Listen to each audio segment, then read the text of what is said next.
Good morning. We're here on Connect and Collaborate Radio. We are very excited to talk about Global Minded. This is Global Minded Radio interview today. We're here with Mr. Bill Heck, John Kelly, and Remington as well, who will be talking about diverse agendas. When we're looking at men leading diverse agendas, the bottom line and the benefits of inclusion. As you know, we've been talking about Global Minded, this wonderful conversation on what is Global Minded. We're talking about filling that talent pipeline, looking at how do we engage individuals. Global Minded will be having its conference from June 9th through the 11th, and it will be absolutely fantastic. Without further ado, I'd love to introduce our guest today. Again, Bill Heck, who's the managing principal from the Harlan Group. He's a board member of the National Association of Corporate Directors of Colorado chapter and Women's Leadership Foundation. He is also worked through the Harlan Group. Bill's manages compensation consulting projects for corporate clients that focus on improving the linkage of delivering cash, deferred cash, and equity compensation based on performance of executives. One of the things that I'm really fascinated is about the work that you have done with women, and we'll get a little bit more into detail. We also have John Kelly, who has been the chairman and CEO of CereScan, a functional brain diagnosis company headquartered here in Denver, Colorado since the mid-2009, right? It's been a little while since you've been here. He's also been the chairman and president and chief executive officer of McData. McData. Okay, wonderful. Thank you. Corporation that provides of storage, networking, and data infrastructure solutions, and a number of things. I'd also like to highlight that from 1991 to 94, you were also the vice president and general manager of Industrial Products Division for Mead in 95. I'm really fascinated about your background, and I'm looking forward to hearing more about that. And Remington Green had sold his company in 2015 to IBM. And Remington and I have had an opportunity to connect. Today, he is working with individuals and is the founder and CEO of Organic People. He formed this company in 2000, bringing people together, and very passionate about working with individuals.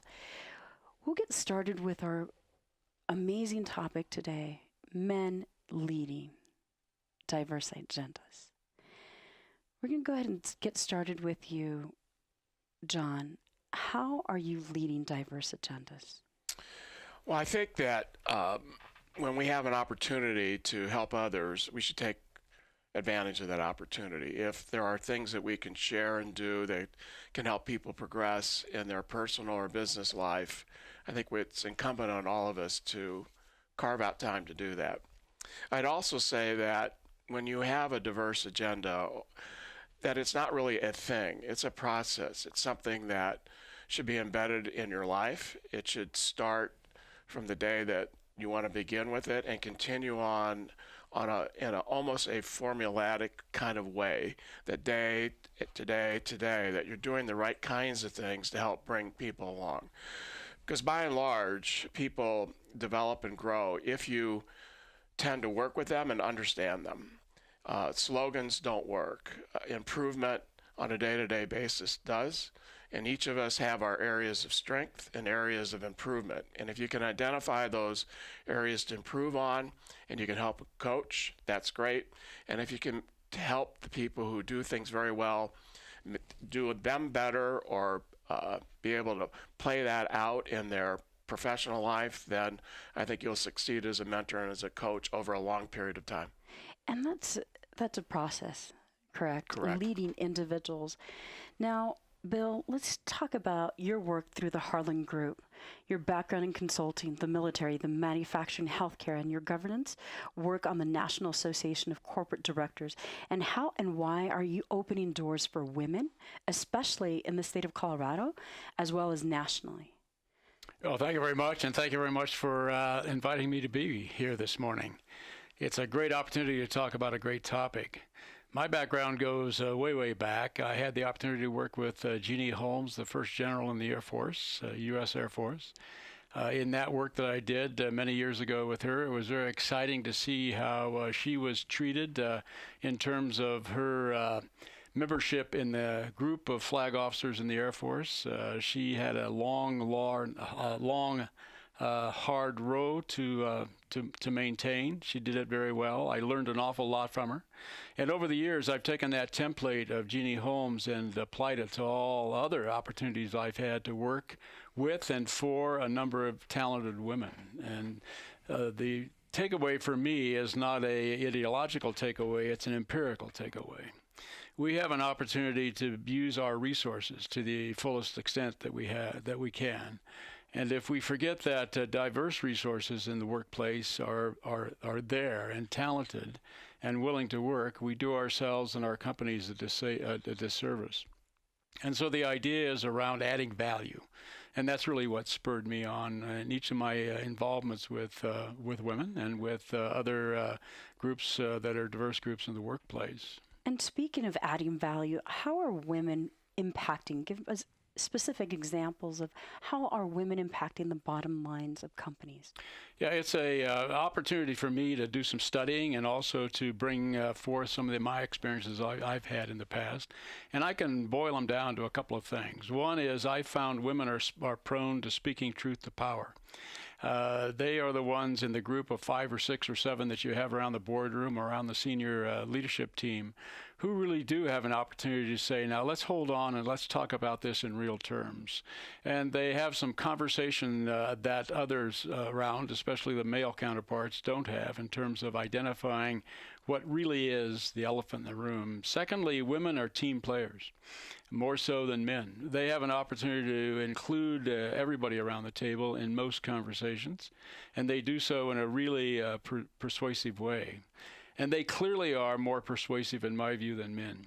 And the reason for that is because women have been taught and trained, and it's their experience, in my view, especially leaders, women who are leaders, to make sure that what they say is heard. And so they say what they have to say in a very persuasive manner, which ends with an action plan more often than not. Those are some of the characteristics that I found. And that's such a huge asset for companies, right? To ensure that people are being inclusive, ensure that everyone's voice is being heard, and the assets that come from each and every individual, as well as men, in any different agenda that we Absolutely. speak with. Wonderful. Now, John, with specific to the medical community and prior to that at US West managing 35,000 plus people, and Remington here in the IT, right? Let's talk about you, John, right now. What does that look like when you're leading this inclusive agenda and you're working with women? Share your experience. Well, I like to tail off of what Bill had to say, and that is getting women and diverse candidates in a position where they can, in fact, do what he described. You have to have an opportunity to put forward the sorts of balance, teamwork, and the things that he mentioned in the communication piece of success. And that means that getting people on internal panels, on merger and acquisition activities, getting them in front of their boards, whatever that might be, turns out to be a learning experience that those candidates, and particularly women, can use to catalog things that will be beneficial for them going forward in the future. You have to be in the game to win the game. And I think people who are running large organizations really need to find that talent and give them a chance and orchestrate it and give coaching ahead of time and feedback after those events occur in order for them to continue to advance and grow. And by and large, you'll learn a lot from them as well, because they will bring different perspective and different value-added things, as Bill suggested, to the dance that you may not have thought of, even if you think you're the smartest person in the room. Give me a specific example of how women have impacted the bottom line of the companies that you have led. Well, I was on the board of a company called Polycom. They're a company that was acquired a couple of years ago. We began to include more women on that board, and the reason for that is the propagation of video conferencing, voice connectivity really needed to be geared around people who needed to have access to collaborative thinking and collaborative ways of doing things. Bringing women into that particular situation, we hit a whole new area of demographics, not just the business people, but to the folks who were working at home, mothers who were looking for second employment, where in fact they could use certain PC kinds of connectivity to, we see GoToMeeting if that it flashes an image, but allowing us to get at a very targeted way of approaching a new customer base for that company. And most of the men in the room who were probably my age, really weren't in tune with that being a priority. Wonderful. Thank you. Now, Remington, you're coming from the IT perspective, and you've led so many individuals, women, diversity, just ensuring that you're inclusive. What have you seen in your experience? What? Yeah, from my perspective, at the end of the day, we're all trying to bring value to the world through solving business problems, and I see this as, if we can do that, the solution to that involves a diverse answer. So, we're trying to build organizations that have what I like to call social capital. The ability to move the ball forward regardless of the population that's coming in the door and working for you. So, from my perspective, the key has been finding a way to meet these populations where they are. And in my work in the cable business, the way we did that as it relates to women is we got heavily involved in a group called WICT, or Women in Cable and Television. And one of the projects that I saw the greatest leverage from as I grew my business was their mentorship program. It was something that didn't exist back in 2002. I think we started it in it didn't exist in 2000. We started it in 2002, and by 2015, it had rolled out throughout the United States, impacting literally thousands of women in the cable industry. And so my experience has been, being a white guy trying to move this agenda forward. Oftentimes, even though they're key employees, they have a hard time hearing the message from you. And so what I've tried to do is build these networks that are somewhat organic, so that they move the agenda forward. And once again, at the end of the day, we're building this social capital that impacts the bottom line of a business. And with that being said, it's fascinating as individuals how we can lead. We are all leaders in any given point in time, and taking individuals.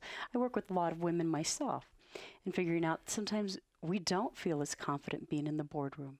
Sometimes we don't contribute to the degree. And what are the benefits of having leaders like yourself to take us by the hand and lead us, just lead the way, to have those resources, to have the proper coaching? How does that impact a company, and what does that look like at the end of the day? What other things have you experienced, John? Well, I think on the subject of women in the boardroom, or diverse candidates in boardroom, they really need to understand some of the things that go on in a board meeting, preparing themselves around how to ask questions, how to respond to the CEO, how to form collaborative groups, how to work in committees, how not to tip off their feelings in a presentation from a body language perspective. I think from my perspective, having been on a few boards, I tried to assimilate the kinds of things that I was apprehensive about going into my first board meeting as a board representation, going in for the first time. And if I could share my apprehensions and what happened, how I tried to solve them, or mistakes that I made, I think sharing those with a person who's getting ready to do that gives them more confidence, enables them to be more effective. They'll find out they have less to be fearful of, and as Bill said, they'll end up contributing a lot to that board in a much quicker pace, in a much more confident way that I think will help move the bottom line of that company. That would be one example. Wonderful. What are some other examples for you, Bill? Well, I always like to boil these conversations down to the individual. And leadership is a science as well as an art.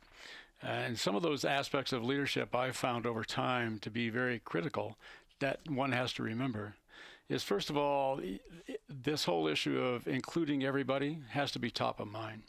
So it can't be the last subject on the agenda. It has to be the first subject on the agenda. So as we have conversations about problem solving, we have conversations about data analytics, we have conversations about including all the factors of whatever that product or service is, it's my job as a leader to make sure that the issue of diversity is also included in those conversations. So even in the smallest arrangement of gathering data, for example, the question has to be, have we gathered the correct data? Have we included all the information that we need to include the diverse populations we have as shareholders and stakeholders that we need to talk about? And I think another aspect of personal leadership is sharing your stories and sharing your successes in a storytelling kind of way, which means that the leader has to be authentic and the leader has to be open and naked to the activities that are around in terms of sharing information. So the most important thing for me is letting folks know what I don't know, and having an opportunity for them to share from that standpoint, and giving them a basis of understanding that if I'm willing to share the stories, hopefully they're willing to share stories too. And that's really the key to get the information out so we can put it on the table and understand where everybody is and trying to drive forward.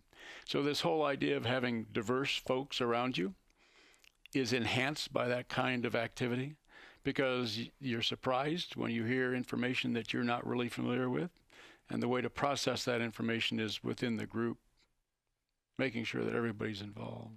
Which is very interesting at the end of the day when you have more than 50% of employers cannot find the necessary human capital, right?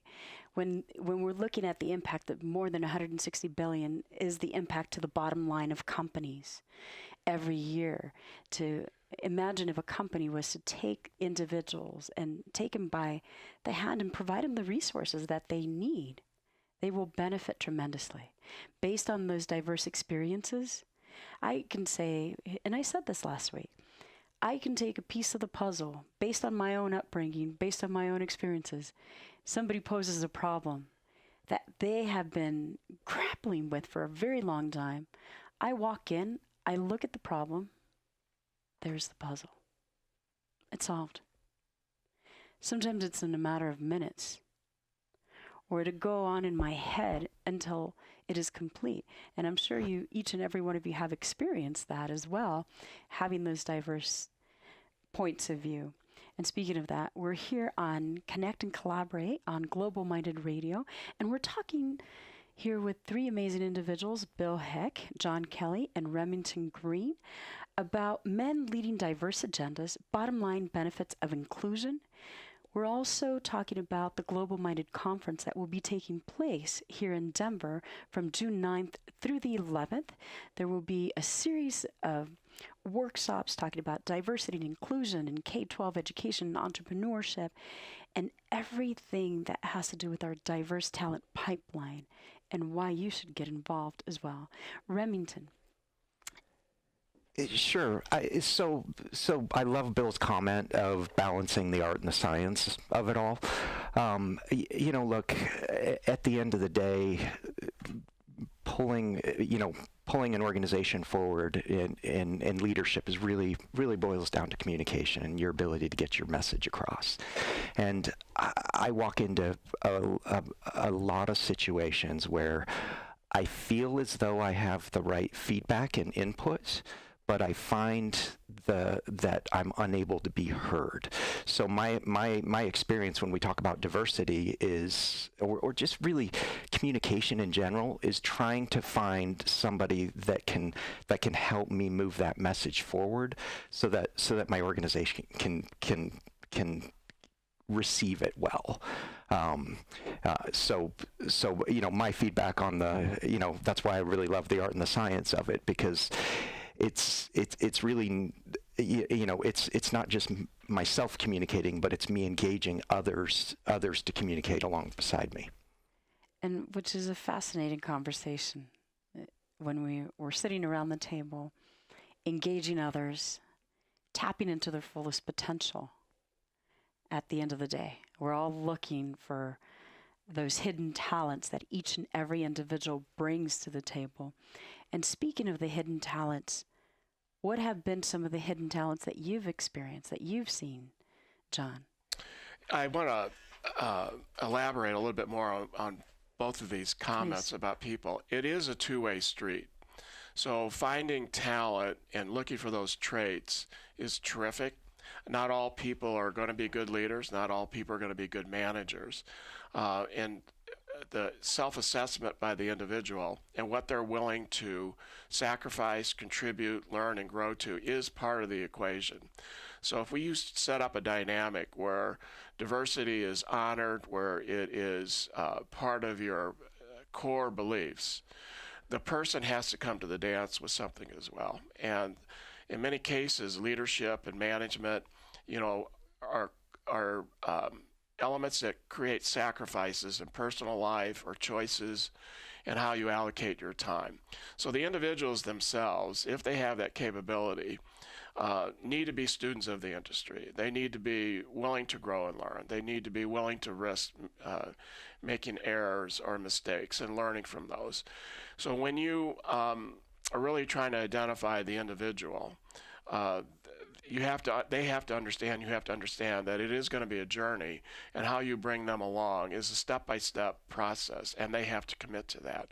Again, this is not about slogans and inclusion just for inclusion's sake, but it's about bringing talent forward where in fact they can make a difference and become, I think, a leader who is respected and can develop other people and have other people come to that organization because they're a good role model, and begin to build from the bottom up with other people who are of similar persuasion.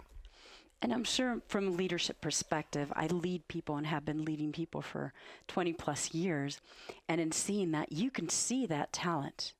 You can see an individual that is ready to take that leap. And as a leader, to guide them through that process, to understand that, yes, it is a responsibility. It is a two-way street. We're both committed. We're both working on the same goal, moving in the same direction. And that's the beautiful part of it. I agree. Wonderful. Quick thought on John's thought about learning and continuing to learn. This never stop learning philosophy that all of us are supposed to have is really key in diversity. The key there, I think, is that you can't allow diversity to be a standard. You have to continue to be wary of and support the continuation of authenticity, of the ability to be able to have conversations with everybody, the ability to be able to bring everybody into the conversation, either forcefully or not. To the point where you use their talents. So diversity for me is diversity of gender, it's diversity of race, it's diversity of background, and it's diversity of thought. So for example, women, I find very keen in terms of using data. And the purpose for that, I think, has been the need for women to be able to have their voice heard. And the more data they use in those conversations, the more their voice is heard. Is my observation, which is keen, so that as you have women on your team and you want to make sure that the team is as valuable as possible, one of the keys is to make sure that you look towards that woman that you have on that team, or women you have on that team, to speak in terms of good data and speak in terms of being very persuasive. So it's those individual things that you have to be aware of all the time. Wonderful. Thank you.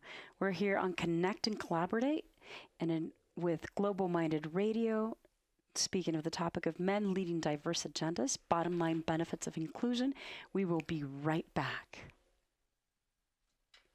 We are here on Connect and Collaborate on Global Minded Radio, and today's topic of leading diverse agendas, bottom line benefits of inclusion. We're here with John Kelly, Bill Heck, and Remington Green. We're going to go ahead and get started with you, John. Tell us, how are you leading this diverse agenda? Well, like the other two gentlemen that are in here, the process of building organizations and people really, I think, requires inclusion and diversity in order to be successful, particularly going forward. My own process started with my first management job at Xerox in 1981. And it was fairly clear that talent came in all flavors. And fortunately for me, a lot of my peers chose in their team building not to tap into women in particular. I did.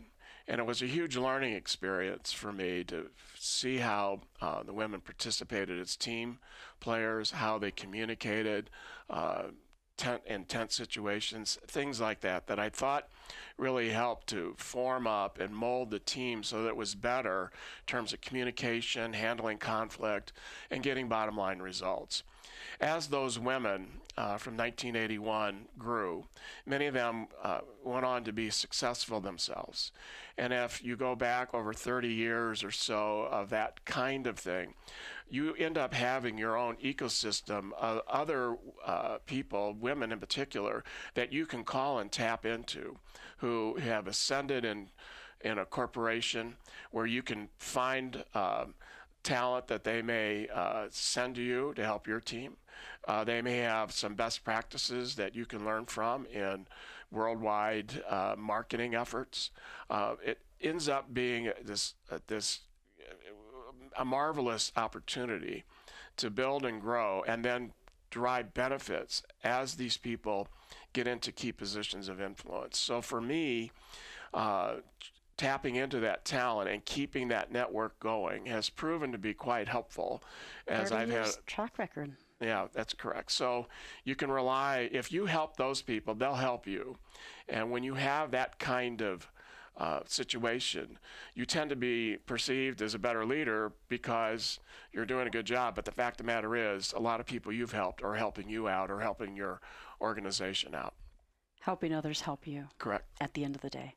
And speaking of that, Remington, how are you leading diverse agendas? You know, as I mentioned earlier, in my time in the cable industry, we really just leveraged the women in cable television community, and I can tell you there were many years where I was at a monthly mixer or training where I was the only male in the room, and while at times that felt very uncomfortable, what I found was they were very welcoming and open. And you talk about opening up to a network of people. You know, my experience at that point in time, or since then, has been when I pick up the phone and call a female executive. It's because of the connection that I had to that whole population. In the past, that they're much more likely to call me back and engage. And keep in mind, during that whole time, I was on the vendor side, so I wasn't necessarily within their organization. You know, I was involved in somebody that was trying to bring value to their organization from the outside. So that's, you know, that's a little bit on my past. As we sit here and I think about where I am today. As an entrepreneur. As an entrepreneur, I'm involved in the workforce and low-income housing here in Denver, and you know, we've got about 45 employees, and we're, you know, our primary population happens to be Hispanic or bilingual, or it happens to be Hispanic, and as a result, we have a bilingual workforce, and I'll tell you. I don't know that you'd call this diverse, but we've got about 85% of our population are female, and female and Hispanic. So it's been eye-opening to me to now look at sort of being on the other side of the pendulum, and realizing that we now have probably swung a little too far, and probably need to bring that back back over to the middle a little bit. It's always a great opportunity, right? There's always a great balance, and so much good comes out of diversity, right? For sure. You come, you bring it in, you work with women, you work with individuals, you work with different populations. It's such a wonderful opportunity for companies as they continue to see the benefits, as you've seen, as each and every one of you have seen. I've seen the benefits even coming from my perspective as well. Wonderful. Yeah. So, I think that's all I've got to add on that. Thank you. Now, Bill, how are you continuing to lead diverse agendas?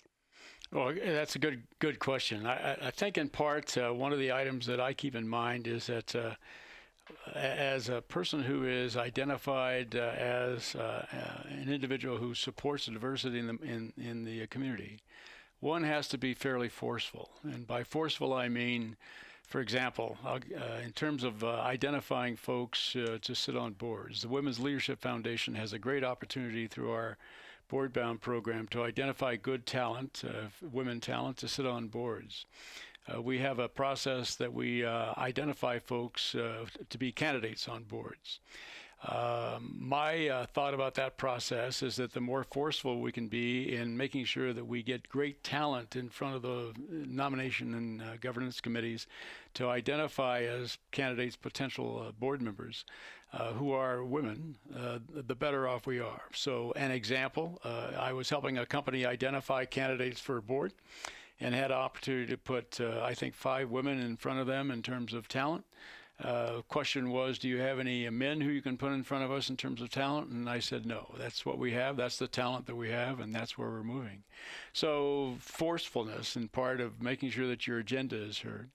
And then I think from the standpoint of assuring that we were talking about this earlier before today's radio session, making sure that your legacy is already written, that somewhere along the line you as a leader have identified those items that you want to be known for, and holding out, making sure that you are dealing with diverse populations in a very reasonable and valuable way, I think is one of those legacies that I bought into many, many years ago. Wonderful. Now, John, as a male leading diverse agendas, what practical advice can you give your colleagues about women and diverse people in the C-level, running companies, starting companies, whether they're entrepreneurs, whether they're going after fair share of VC funding, understanding that only 2% of women get funding, right? Understanding all these different opportunities as an individual. What would you say, if you can talk a little bit about what you've done through this in your entire career and the way you see it moving forward? Well, from a functional leadership perspective, I've had a formula around spending anywhere from a quarter to a third of my time with employees on a quarterly basis. So that I look back at my calendar, I should be spending time with customers or channels. I should be spending time on strategy and corporate communication, board work, and the like. But about a quarter to a third should be spent with employees. And why I emphasize that is that if you do this on a systemic pattern way, you will end up learning about your people and their skills. Leaders, in my experience, don't necessarily come from Harvard MBA and Stanford MBA programs. They come in all different shapes, sizes, flavors, and background. And some of our best leaders were never afforded the opportunity to go to some of these elite schools, don't have the money, didn't have the background, didn't have the sponsorship. But they will ultimately succeed at the same rate as some of the people who have gotten this advantage. So for me, identifying that talent, and I have been my own example of that, of somebody identified me. If I can go find those folks who are willing to learn, grow, accelerate in their development, take risks, take advantage of opportunities, I think you do well by staying as close to the people as you possibly can and helping to identify that they have potential and to at least be a starter to help them move forward. Done on a consistent basis, that has worked for the groups that I've been a part of. It's worked for me personally, and I think the companies and boards and the private equity firms and venture capital firms where I've participated, this has been a formula for a high probability of success. And why women are not getting more venture capital or private equity funding, maybe they're smart and not using that source. But I do that a little tongue-in-cheek, obviously, but they should be getting the kind of financial backing that they need to come forward with their ideas, and it'll give them the sustainability to be able to put together their own organizations with the right kind of capitalization to be successful. Hopefully, we'll see an evolution of that happening in a favorable way here over the next few years. And to be bringing, as women, to be bringing solutions to the world that we have not yet seen. We have not yet seen many solutions that are to come forth in the coming years. I know that we're growing at a fast speed, and as we're looking at the progress that we made over the last 2,000 years, we'll be making over the next few years, right? At that alarming rate for some individuals. But you touch on a very important point, and that's leading individuals that maybe they don't have to go to Harvard, maybe whatever school, right? It's about taking the talent and tapping into what skills do they have as individuals. Because there's also many gifts in adversity. If somebody has gone through adversity, wonderful. How have they solved problems? Because they'll look at things when we talk about thought diversity. Well, how do they view problems? How do they solve problems? Versus someone who has never had that experience, and what are the great benefits to the company? I'll ask you the same question here, Remington.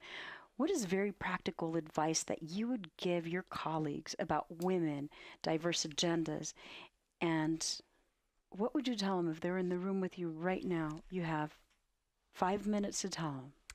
It's all about meeting people where they are.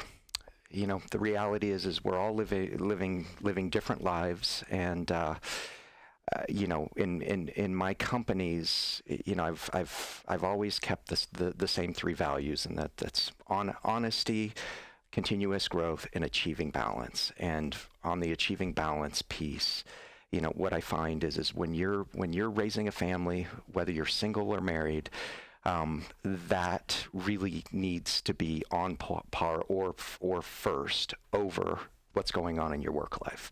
And when you can meet the needs of a population that's trying to balance both personal, family, and business, and give them the rope to go out and do that.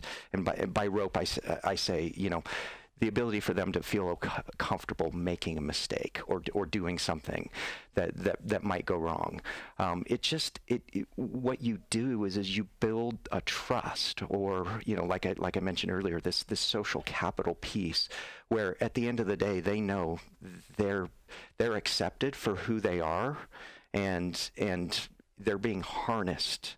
You know, their ability to provide value to the organization is being harnessed, and it might not be along the lines of traditional channels.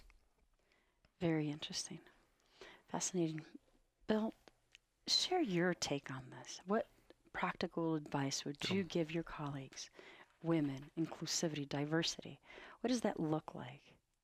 A good point. Remington brought up a point earlier in the conversation about mentoring.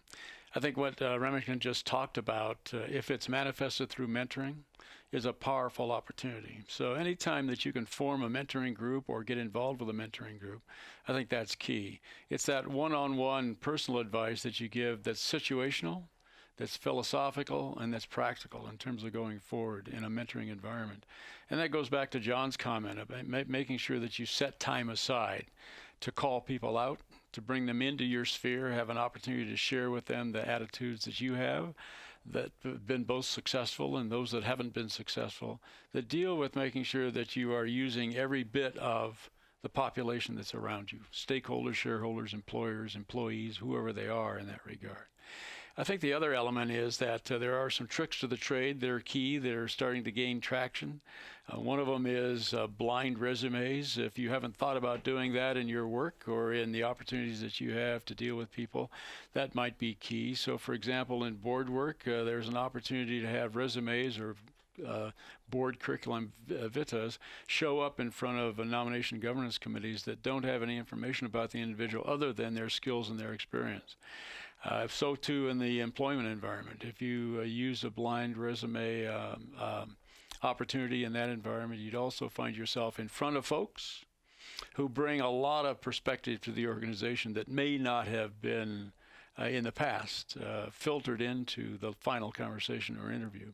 So there's some identifications, some practical identifications that can be done in that regard. Mentoring is very, very powerful, regardless of whether it's somebody just starting out in their career, a recent graduate, or somebody who has been in a situation where they're ending their career. Very valuable tool to use in the marketplace. Wonderful. Thank you. John, you spoke earlier about the time that you spend with individuals as a leader, because true leaders spend time with their people, right? From a leadership perspective, we're either managing people or projects, right? Or we're leading people. And there's a big distinction, having that awareness. What was it that you chose to dedicate a third of your time to leading individuals? Because I see from my perspective, there's so many leaders that are amazing and may not know how or what amount of time or what the benefits can be from leading individuals and giving them the time that they deserve.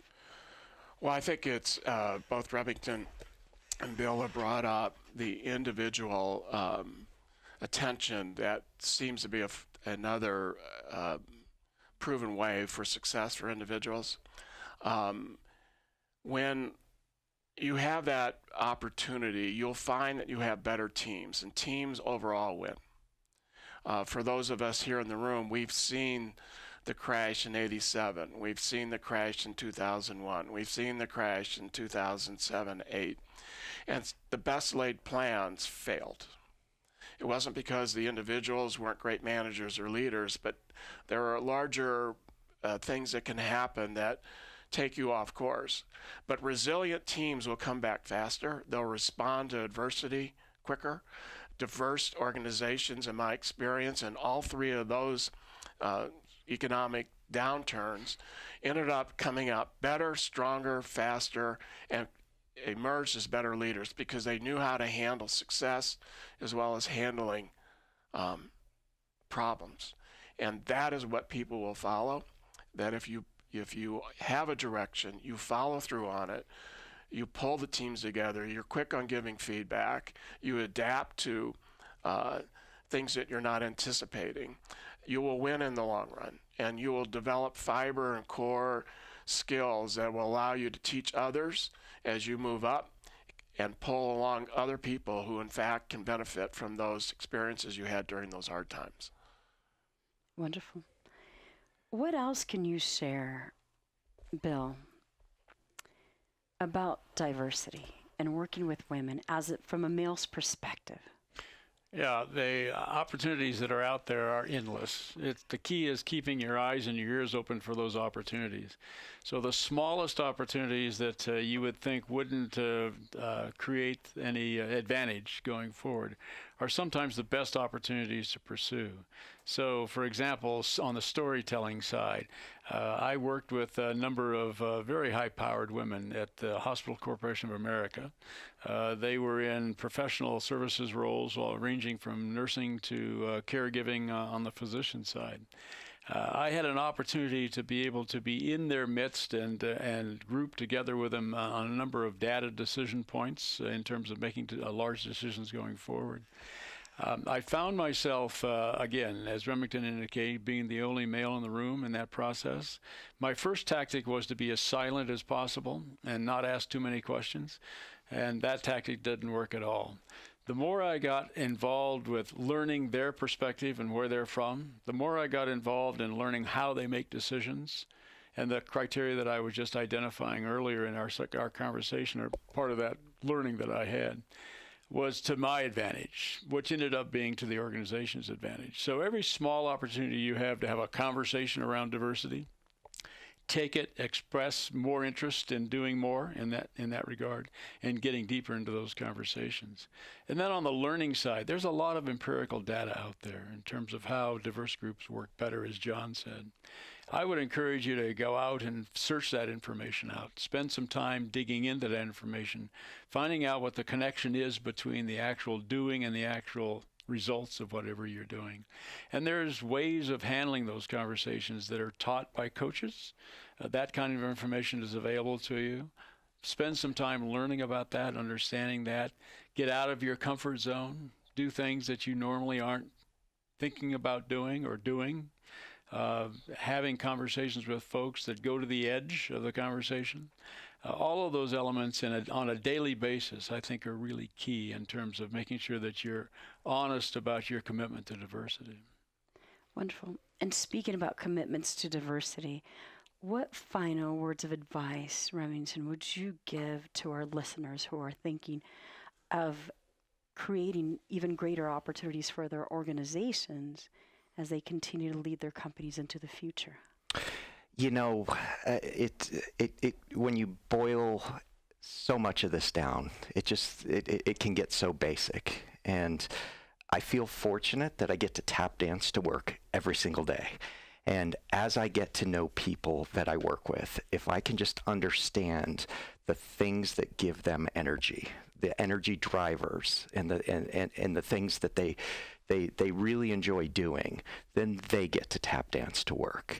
And at the end of the day, if everybody's tap dancing to work and they're excited about what they do, and you're helping to coach and facilitate them into the things that make them that get them to a point where at the end of the day they're leaning forward because they had so much fun and couldn't get enough of doing what they did that day, then everybody gets to win. So from my perspective, if you can get to know people on that level of understanding what gives them energy, and in many cases they have a blind spot, even though you can ask them, they might not realize different things that they do, and if you can help uncover those things, you'll really help to nurture and blossom them. And that is the magic of working with individuals. It is a beautiful thing to see when an individual gets it, when they can contribute, when they see that they're valued and it's okay to make mistakes. Each and every one of you talked about people making mistakes and things happening and wanting to learn and connecting and collaborating and having all of this come together, come to the table, and the benefits of doing so when an individual is what we call tuned in, tapped in, turned on, that they're in their energy and their field and they feel safe, and this is great, and this leader has taken the time to invest the time, the energy, the money, the resources, the caring, the thoughtfulness, the empathy to meet me where I'm at.